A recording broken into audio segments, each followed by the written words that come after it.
Hi guys, how are you? Today's topic is organic compounds, so we're going to talk about mainly compounds made of carbon, okay? So, carbon atoms can form four covalent bonds, allowing a diversity of stable compounds to exist, such as protein, carbohydrates, DNA, nucleic acids, etc. Organic compounds. An organic compound is a compound that contains carbon and is found in living things. Accessions can include carbides, carbonates, oxides of carbon, and cyanides. Carbon forms the basis of organic life due to its ability to form large and complex molecules via covalent bonding. Carbon atoms can form four covalent bonds, with bonds between carbon atoms being particularly stable. That's called catenation. These properties allows These properties allow carbon to form a wide variety of organic compounds that are chemically stable.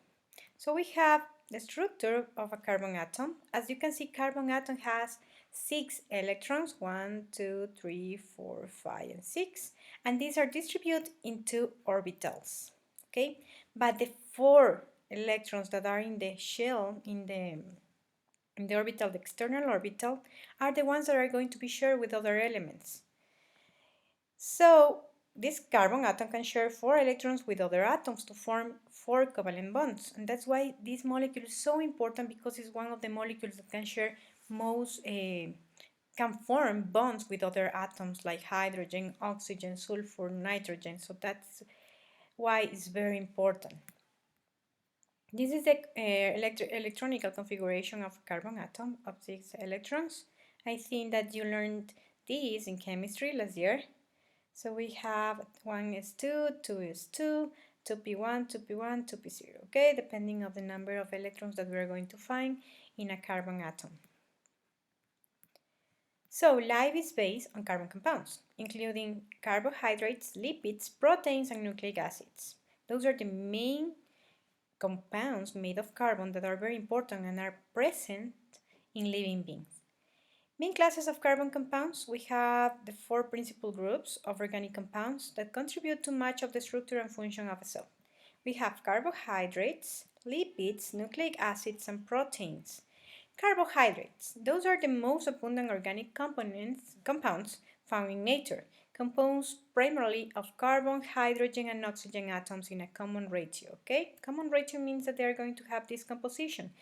Carbon, 1 atom, hydrogen, 2 atoms, oxygen, 1 atom, and then means that can be many different, they can be present in a many different number, okay?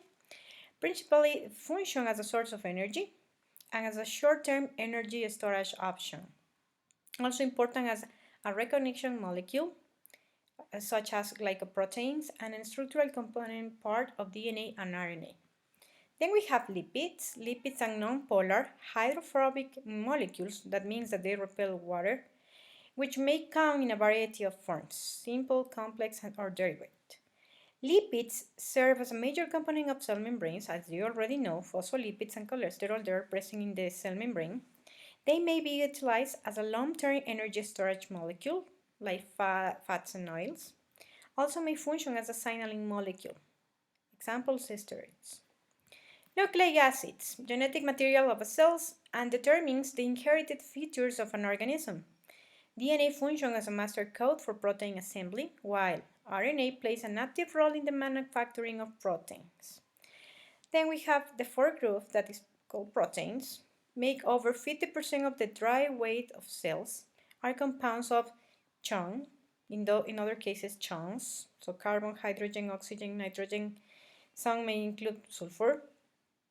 Major regulatory molecules involved in catalysis, all enzymes are proteins. May also function as structural molecules that play a very important role in cellular signaling, okay? So these are the main 4 classes of organic compounds in cells. We have carbohydrates, nucleic acids, proteins, and lipids. As I told you, in biology, it's very important to understand pictures. So what do we have in the first one? The first one represents the formula, the characteristics of a monosaccharide, okay? This is the way to draw this molecule. So we have, if you remember the formula of glucose is C6H12O6, every single corner is a carbon, so we have 6 carbon, including that one. And then we have hydrogens, 12 hydrogens, and 6 oxygens if you want to count them, okay? That is a monosaccharide called glucose. Those monomers, okay, subunits, when they are together, we have more than one, as you can see, we have 1, 2, 3, 4, 5, 6, and I don't know. They form a polymer that is called in this case is a starch. So when we have many different monosaccharides together, they form a polymer. In this case, we have starch. And those are part of the cellular structure in chloroplasts. You can see starch as a white compound there. The second one are nucleic acids.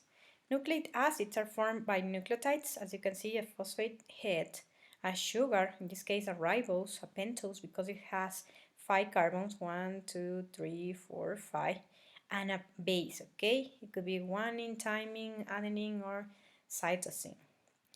They form, when we have, this is the subunit, when we have many of them, they're going to form the double helix of DNA, and they're going to be part of the cellular structure that is the chromosome. As you can see here, all the DNA is supercoiled in this structure.